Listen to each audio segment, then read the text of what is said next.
제22대 국회 첫 번째 정기국회가 어느덧 막바지에 접어들었습니다.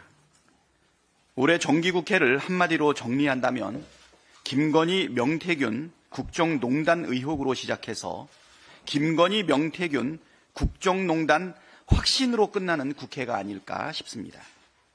대한민국의 모든 의혹은 김건희로 통한다고 할 정도로 김건희 여사와 관련된 수많은 부정비리 의혹들이 날마다 터져나왔습니다. 윤석열 대통령도 예외가 아니었습니다.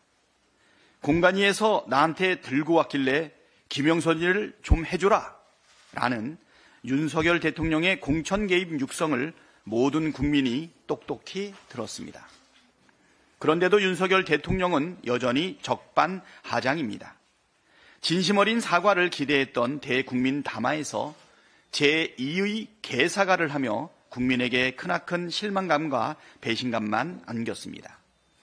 윤석열 대통령은 지난달 26일 김건희 특검법에 대해 세 번째 거부권을 휘둘렀습니다. 취임 2년 6개월 동안 25번째 거부권 남발, 독재자 이승만 이후 최악의 기록입니다. 윤석열 대통령은 사적 이익을 위해 헌법 정신을 심각하게 훼손한 최악의 대통령으로 기록될 것입니다. 수천 명의 대학 교수들은 비롯해서 문인과 종교계 인사들까지 김건희 특검 수용과 정권 퇴진을 촉구하는 시국 선언을 잇따라 발표하고 있습니다. 국민 수십만 명이 한 달 넘게 광장에 모여 김건희를 특검하라, 윤석열을 거부한다고 외치고 있습니다. 진보 보수 진영을 넘어 대한민국의 헌법 가치와 민주주의가 심각한 위기에 직면했다고 판단하고 계신 때문이라 생각합니다. 그만큼 엄중한 시국입니다. 김건희 특검은 민주주의와 헌법 가치를 지키는 시금석입니다. 민주당은 국민의 명령을 따라 윤석열, 김건희, 명태균 국정농단 의혹을 끝까지 파헤치고 민주주의와 헌법 가치를 지키기 위해 최선을 다하겠습니다. 내일은 2025년 예산안 법정 처리 시한입니다. 경제 기관들이 내년과 후년 모두 1%대 성장률을 기록할 것이라는 암울한 전망을 내놓고 있습니다. 한국은행이 지난달 긴급 처방으로 2달 연속 금리를 내렸는데 이는 2008년 세계 금융위기 이후 15년 만에 처음 있는 일입니다.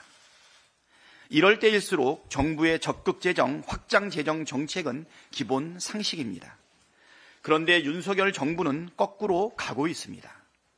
정부가 낸 2025년 예산안은 애초부터 재정 수입은 계속 악화시키면서 권력기관 특활비와 고위공무원 월급은 증액하고 우리 국민의 생명과 재산을 지키고 미래를 대비하는 투자는 축소하는 근본적인 문제를 안고 있었습니다. 한마디로 민생과 한참 거리가 먼 초부자 감세 예산이자 미래 포기 예산이라고 할 수 있습니다. 민주당은 초부자 감세 저지와 권력기관 특활비, 특경비 같은 불효불급한 사업과 부실한 예산은 대폭 삭감한다는 대원칙 아래 예산 심사를 이어왔습니다.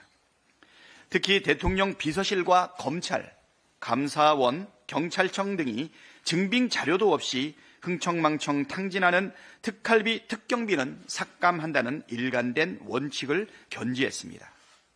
이와 함께 지역사랑 상품권 발행 지원, 고교 무상교육 국비 지원 유지, 아리백 대응과 재생에너지 투자 확대, AI 반도체 투자와 중소기업 지원, 아동수당 확대 등 저출생 대응사업 확대, 국민안전 사업 투자 확대 등 6대 미래 민생 예산 확보를 위해 최선을 다했다는 점 말씀드립니다.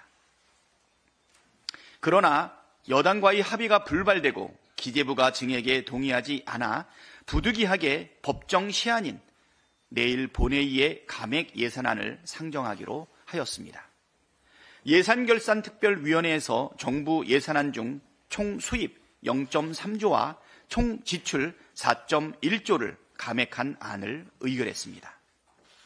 대통령 비서실, 검찰, 감사원, 경찰청 특활비 전액과 예비비 2.4조를 감액했습니다. 여당에서는 이를 두고 방탄 예산이라고 하는데 터무니없는 주장입니다. 역대 정부에서 예비비는 1.5조 원 이상을 사용한 예가 없는데도 윤석열 정부는 무려 4조 8천억 원이나 편성했습니다. 반면 효율성을 운운하며 각종 사업 예산을 무려 24조 원이나 삭감했습니다. 이게 말이 됩니까? 집안 살림도 이렇게는 하지 않습니다. 대통령실 특갈비를 삭감했다고 해서 국정이 마비되지도 않고 검찰 특갈비를 삭감했다고 해도 국민이 피해를 입지 않습니다. 민주당이 예비비와 특갈비를 삭감한 것은 잘못된 나라 살림을 정상화하기 위한 특단의 조치라는 점을 강조드립니다. 민주당은 예산 부수 법안도 내일 본회의에서 처리할 방침입니다. 2년 연속 역대급 세수 결손이 이어지고 있는 상황에서 정부가 낸 새 법안은 초부자 감세의 기조를 더욱 강화하고 있습니다. 민주당은 초부자만을 위한 감세에 동의할 수 없습니다. 그 어느 때보다 정부의 적극적인 경제 성장 전략과 민생 회복을 위한 적극 행정이 필요한 시점인데 정부 정책은 이에 역행하고 있습니다. 이 자리를 빌려 초부자 감세를 위해 민생과 경제를 파탄내고 있는 윤석열 정부와 여당의 태도에 강력한 유감의 뜻을 밝힙니다. 정부 여당의 이런 기조가 유지되는 한 우리나라 경제가 회생할 가능성이 없다는 점을 대통령께서는 분명히 인식하셔야 합니다. 최혜병 국정조사는 국민께 약속한 대로 차질 없이 추진하겠습니다. 국민의힘은 지금까지도 국정조사 특위위원 명단을 내지 않았습니다. 국민의힘이 명단을 내지 않더라도 국정조사는 진행되어야 합니다. 국민의힘은 최혜병 순직 사건의 진실을 밝히라는 국민의 요구를 외면하지 말고 국정조사에 적극 협조하길 거듭 촉구합니다. 국정조사 계획서는 빠르면 4일 본회의에서 처리할 수 있을 것으로 예상합니다. 최혜병 국정조사에서는 순직 사건 처리 과정에서 외압 유무에 대한 진실 규명과 책임 소재 규명, 대통령실, 국방부, 해군본부, 해병대 사령부, 검찰 등 정부 관계자의 압력 행사 및 관여 사항, 이종섭 당시 국방부 장관의 출국 금지 해제 과정과 호주 대사 임명 과정에서 정부 관계자의 직권 남용 및 범인 도피 의혹 등을 우선 규명할 방침입니다. 지금 대한민국이 처한 상황이 매우 엄중합니다. 민생은 물론이고 내년 경제 상황이나 외교 안보 상황도 상당히 우려스럽습니다. 이 위기를 슬기롭게 헤쳐나가기 위해 최선을 다하겠다는 말씀 드립니다.